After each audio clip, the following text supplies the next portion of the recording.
hampir 3 tahun kita sudah proses PKPU dan terjadi homologasi, tapi untuk pembayaran kita belum menerima sama sekali. Kami bubarkan kalau mereka tidak mematuhi aturan koperasi. Adanya kasus-kasus besar itu karena adanya kekurangan di pengawasan.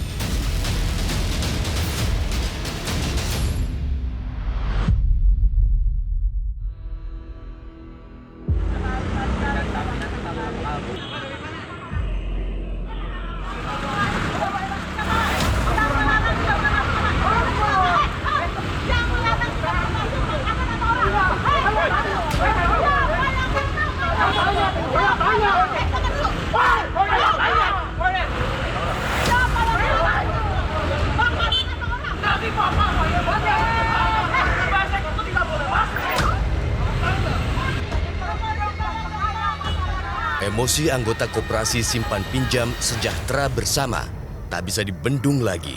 Akhir September lalu, mereka ramai-ramai menggeruduk kantor KSP Sejahtera Bersama di Jalan Pajajaran, Kota Bogor. Ratusan anggota koperasi ini hilang kesabaran gara-gara tak bisa lagi menarik uang simpanannya. Koperasi Sejahtera Bersama gagal bayar atas kewajiban terhadap anggotanya senilai 8,8 triliun rupiah. KSB yang didirikan tahun 2004 terus berkembang hingga memiliki 180.000 anggota tersebar di beberapa wilayah di Indonesia. Namun celaka, sejak Agustus 2020 silam, anggota kesulitan mencairkan simpanan. Itu sebabnya anggota ramai-ramai menduduki gedung milik Koperasi Sejahtera Bersama. Kita di kantor pusat untuk menagih uang kita. Kebetulan ini ada teman-teman dari daerah, dari Cirebon, dari Sukabumi, dari Tegal, dari Klaten, dari Solo, dari Semarang, dari Bandung. Tuntutannya kebetulan kita itu sudah hampir 3 tahun kita sudah proses PKPU dan terjadi homologasi, tapi untuk pembayaran kita belum menerima sama sekali. Total keseluruhan itu dana yang diberikan itu sekitar 8,8 triliun. 3 tahun terkatung-katung tak mendapatkan haknya, anggota merasa digantung kepastian. 23 Maret lalu, petinggi Koperasi SB digelandang oleh anggotanya sendiri ke Bareskrim Polri. Anggota koperasi mendesak kepolisian untuk menyidik dugaan pidana kasus ini. Kuasa hukum anggota koperasi menyebut tidak ada itikat baik dari pihak pengurus KSP Sejahtera, sebab di masa PKPU, pengurus koperasi masih terus bergerilya merayu anggota untuk menambah simpanan uangnya. Jadi banyak orang yang top up pada saat itu karena mereka tidak mau ikut PKPU. Ya, kejebak lagi. Nah, kejebak lagi. Mereka nggak mau dong uang sekian miliar dibayar selama 5 tahun tanpa bunga.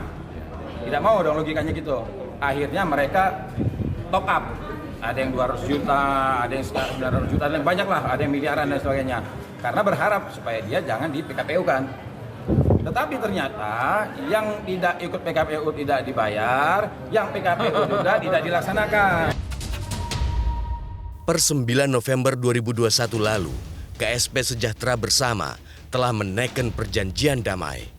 Disepakati skema pembayaran berlangsung hingga 10 tahap, dimulai Juli 2021 hingga Desember 2025 mendatang.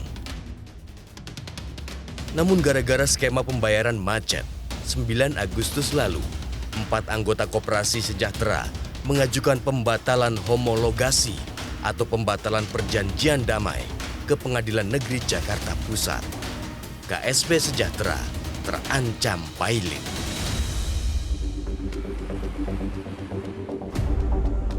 Ribut-ribut ancaman pailit ternyata tidak hanya dialami Koperasi Sejahtera Bersama. Di Semarang, Koperasi Simpan Pinjam Intidana bahkan sudah diputus pailit oleh Mahkamah Agung. Bernasib serupa, Koperasi Intidana tengah dibelit gagal bayar simpanan anggota senilai 935 miliar rupiah. Di tengah proses PKPU, 10 anggotanya menggugat pailit dan dikabulkan oleh MA pada 31 Mei tahun ini.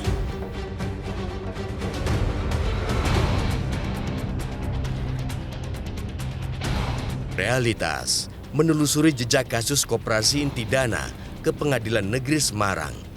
Saling gugat di tubuh koperasi ini sudah berlangsung sejak tahun 2015. Hingga tahun 2021 lalu, setidaknya ada 6 perkara PKPU dan Pailit terkait inti dana.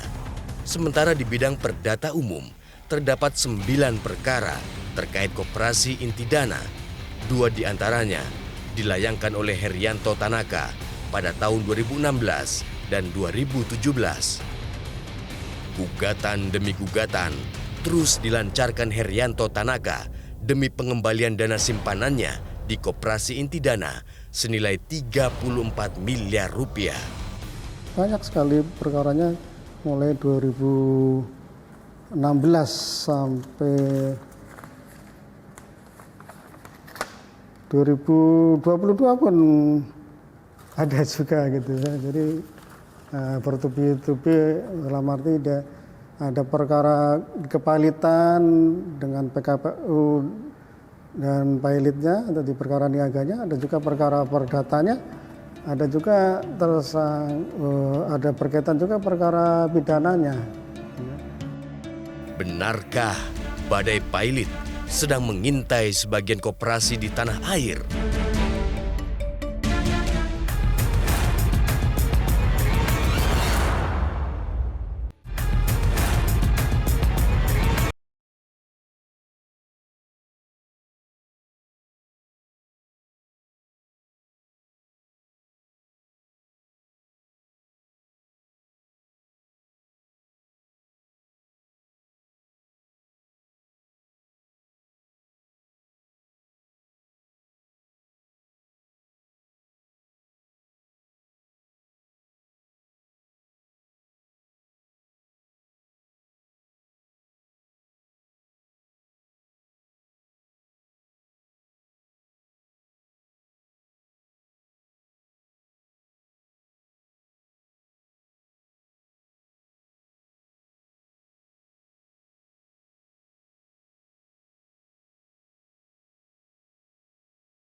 Mereka masih terus membayarkan simpanan anggota dengan skema cicilan.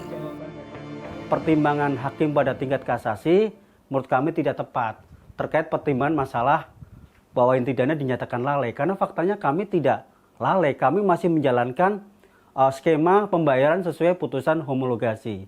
Hanya saja terhadap 10 pemohon ini, ya, yang kemudian dalam tingkat PK ini kan menjadi termohon PK ya, HT dan kawan-kawan ini ya, itu memang belum dilakukan pembayaran karena yang bersangkutannya 10 orang ini tidak memenuhi persyaratan administratif. Namun 10 kreditur yang menggugat Pailit memang belum menerima cicilan pembayaran sebab sesuai skema homologasi nilai simpanan di atas 50 juta rupiah baru dibayarkan pada tahap kelima, yaitu bulan ke-61 yang jatuh pada Januari 2026 nanti. Sementara para penggugat Pailit adalah kreditur-kreditur dengan nilai simpanan di atas 200 juta hingga 34 miliar rupiah. Skema 1, skema 2, skema 3 selesai. Ya, yang sekarang sedang berlangsung skema 4 dan skema 5. Kita mengikuti semua keputusan dari homologasi 17 Desember. Yaitu setiap bulan kita melakukan pembayaran, kewajiban pembayaran. Jadi kalau ada yang melakukan itu anggota juga nggak bisa menerima. Contohnya sekarang dengan adanya putusan kasasi itu dan sudah dalam penanganan kurator, pembayaran itu dihentikan. Mereka gelisah semua. Dana simpanan macet di koperasi inti dana sudah pasti dirasakan oleh 16.800 anggotanya. Termasuk Eni Irmayanti yang sudah bergabung sejak tahun 2013. Ibu rumah tangga ini sempat menitipkan tabungan 275 juta rupiah. Namun hingga kini, uangnya masih tertahan 150 juta rupiah di koperasi. Dari hasil menjahit dan wirausaha lainnya, Penghasilan Eni tak lebih dari 5 juta rupiah per bulan. Itu sebabnya pembayaran dengan skema cicilan pun sangat berarti. Tabungan saya di inti dana semua. Dan saya tidak punya uang simpanan lain. Itu yang membuat saya syok ya. Dan sangat khawatir. Kalau sudah di tangan kurator itu biasanya itu nasabah itu hanya dapat ampasnya alias pesimis uang bisa kembali. Itu pun prosesnya bisa lama sekali dan bertahun-tahun. Pil pahit juga terpaksa harus ditelan oleh Sri Hermini. Ia baru bergabung menjadi anggota di tahun 2015 saat koperasi sudah mulai gonjang-ganjing. Sejak ketuk palu PKPU, uang simpanan 175 juta rupiah miliknya baru dibayarkan 27 juta rupiah. Padahal di hari-hari tuanya kini, ia juga harus menanggung pengobatan sang suami yang sedang sakit. Kurator kemarin mendatang. Padahal uang itu kan buat tambah beli obat, Mas. Buat beli obat, bapak ini demensianya sekarang tinggi. Habis MRI bulan kemarin nih Mas, semakin mengecil otaknya. Jadi kan harus beli obat ya untuk kehidupan. Kalau anak kan sudah sendiri-sendiri. Tapi kan pikir ibu kan saya nggak mau menyusahkan anak. Sudah punya sendiri meskipun sekarang juga dibantu anak. Tidak hanya kreditur inti dana yang ketar-ketir, ancaman pailit juga dikhawatirkan oleh debitur. Hendra memiliki pinjaman 25 juta rupiah di koperasi inti dana. Kini Hendra was-was, sertifikat rumah tinggal yang ia jaminkan bakal tertahan lebih lama di koperasi.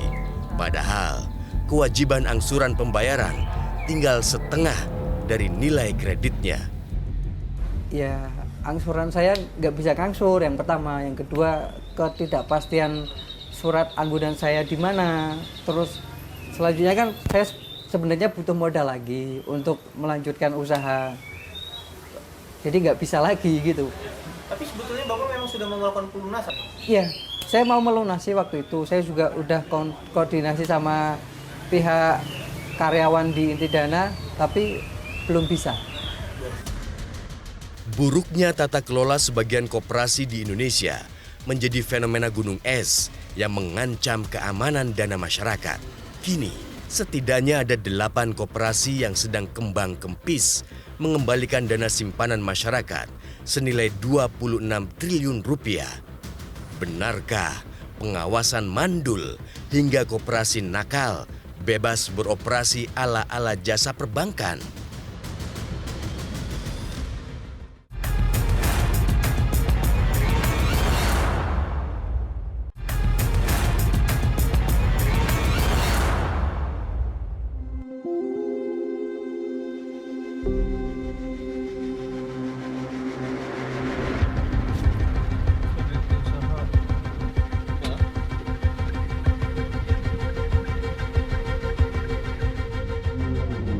Saat ini saya sedang berada di salah satu aset milik KSP Inti Dana yang berada di Desa Lerep, Kecamatan Unggaran, Kabupaten Semarang. Ini merupakan salah satu aset dari 40 aset yang diperebutkan antara Herianto Tanaka dengan KSP Inti Dana, yang dimana dalam putusannya aset-aset tersebut harus dikembalikan kepada milik koperasi Inti Dana melalui Budiman Gandhi yang selaku ketua umum pada waktu itu. Nah, bisa dilihat kondisinya saat ini kosong, tidak terawat dan tidak terpakai. Dan juga terlihat beberapa aset-aset yang sudah tidak digunakan lagi. Nah, informasinya yang saya dapatkan, aset yang saya berada saat ini yang disebut Bukit Lerep Indah ini merupakan tempat untuk dikat ataupun pelatihan para anggota koperasi Inti Dana pada waktu itu. Dan juga tempat ini sempat dijadikan tempat untuk wisata umum warga sekitar. Tata kelola koperasi Inti Dana bisa dibilang agak-agak ajaib. Entah bagaimana awal kisahnya, mayoritas aset koperasi ini terdaftar atas nama pribadi Handoko ketua pengurus koperasi. Dari 13 aset yang dimiliki, 8 diantaranya tercatat nama Handoko, sementara yang terdaftar atas nama Koperasi Intidana hanya ada 2 aset. Aset koperasi harus atas nama koperasi, karena koperasi subjek hukum. Jadi tidak ada alasan lagi untuk saat ini aset koperasi diatasnamakan orang per orang, apalagi atas nama pengurus, atas nama pihak ketiga, siapapun orangnya, tidak boleh. Aset koperasi adalah aset perusahaan koperasi. Ya, artinya milik koperasi, sehingga harus atas nama koperasi. Disinilah pangkal permasalahannya. Pengurus koperasi seringkali lalai mematuhi peraturan yang ada. Pengamat koperasi Dewi Tenti melihat ada permasalahan serius dalam tata kelola koperasi di Indonesia. Pengumpulan dana masyarakat gencar dilakukan, namun minim pengawasan negara. Ternyata di Indonesia ini banyak sekali koperasi-koperasi dengan nilai yang emis, ya kan? Ada yang sampai di atas 30 triliun dan segala macam. Nah, ngerinya karena di dalam pengawasan koperasi hanya dikenal 2, internal dan eksternal. Internal itu dilakukan oleh pengawas koperasi sendiri dan eksternal itu oleh Kementerian Koperasi UKM untuk yang bukan dinas ya. Kalau dinas itu di dinas masing-masing oleh misalnya DKI oleh DKI. Nah, pengawasannya itu seperti apa? Ini penting banget karena adanya kasus-kasus besar yang menimbulkan masalah dan merugikan masyarakat itu karena adanya kekurangan di pengawasan. Meski begitu, menurut Dewi, koperasi tidak seharusnya dipilotkan oleh anggotanya sendiri, sebab marwah koperasi didirikan adalah dari dan untuk anggota. Kalau kita bicara tentang perseroan terbatas adalah kumpulan modal, sementara koperasi adalah kumpulan orang. Artinya koperasi itu melekat orang dengan modalnya. Koperasi itu adalah kumpulan anggota, bahwa anggota adalah pemilik. Berarti koperasi ini harusnya terdiri dari anggota-anggota dan anggota nggak boleh mempilotkan badan hukumnya. Selasa 4 Oktober lalu adalah sidang ketiga kasus penipuan investasi bodong berkedok Koperasi Indosurya. Jumlah total kerugian masyarakat dari dana yang dihimpun mencapai 106 triliun rupiah. Namun sejak tahun 2020, koperasi abal-abal ini gagal bayar terhadap 5.700 anggotanya. Kita sudah susah, Indosurya, mohon negara Pak Jokowi, Pak Menteri, Mahfud MD tolong dibantu kami. Kami korban yang sangat susah sampai sekarang. Hingga tahun 2021, beroperasi sedikitnya 127.846 koperasi di Indonesia dengan volume usaha senilai 182,35 triliun rupiah. Namun miris, 14% dari perputaran dana tersebut justru macet di 8 koperasi bermasalah saat ini.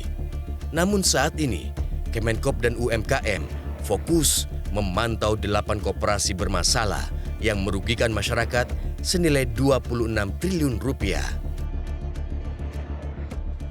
Koperasi simpan pinjam ke depan ini di dalam pengelolaannya setara dengan lembaga keuangan lainnya gitu. Dan sementara terus terang saja kita belum memiliki instrumen yang cukup memadai untuk mengawal ini. Misalnya adalah SDM pengawas koperasi. Itulah yang menjadikan pertimbangan kita perlunya segera melakukan revisi terhadap undang-undang perkoperasian. Karena undang-undang perkoperasian saat ini yang berlaku itu undang-undang 25 tahun 92 sudah sangat absolut, sudah tua sekali. Maraknya kasus yang menjerat koperasi dipicu oleh praktik shadow banking. Banyak koperasi berfungsi ala-ala bank. Padahal berbeda dengan bank, simpanan dana masyarakat di koperasi tidak dilindungi dan dijamin oleh lembaga penjamin simpanan. Sementara pengawasannya selama ini juga hanya di bawah Kementerian Koperasi. Kalau koperasi yang sudah melakukan praktek shadow bank, kita akan dorong mereka untuk migrasi menjadi bank atau tetap atau kami bubarkan kalau mereka tidak berubah, tidak mematuhi aturan koperasi. Fenomena gagal bayar koperasi simpan pinjam menjadi alarm keras bagi pemerintah untuk lebih serius melakukan fungsi pengawasan. Jangan ada lagi masyarakat yang menjadi korban koperasi-koperasi nakal yang berorientasi untung demi kantong sendiri.